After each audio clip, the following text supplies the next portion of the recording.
A slip knot is an important skill to learn because almost every crochet project you'll make will start with a slip knot. There are several ways to make them. I'm going to show you 3 ways and you can choose which one works best for you. I'm going to start with the flip method. This is the tail end of your yarn, and we're going to call the working yarn what's attached to your skein. So you take the tail and you put it over the working yarn to make a big loop. Flip that loop down over the working yarn, pick up your hook and insert it under the working yarn. Hold onto both ends, pull, and then pull the working yarn to tighten it onto your hook.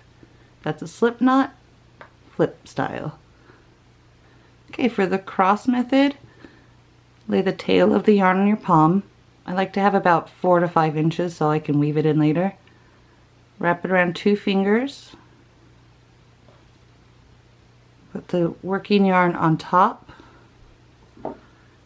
Go under the first section, grab the working yarn and pull it through. Now pull on both ends to tighten it, and then pull on the working yarn to tighten it on your hook. Okay, and the third way to make a slip knot, we're going to use the hook. Drape the yarn over your hook. Take the tail and cross it over the working yarn. Pinch the loop. Use your hook, grab the working yarn and pull it through.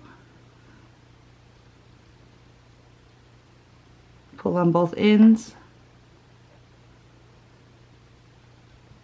Slip knot. And always pull the working in to tighten it up on your hook. That's 3 ways to make a slip knot.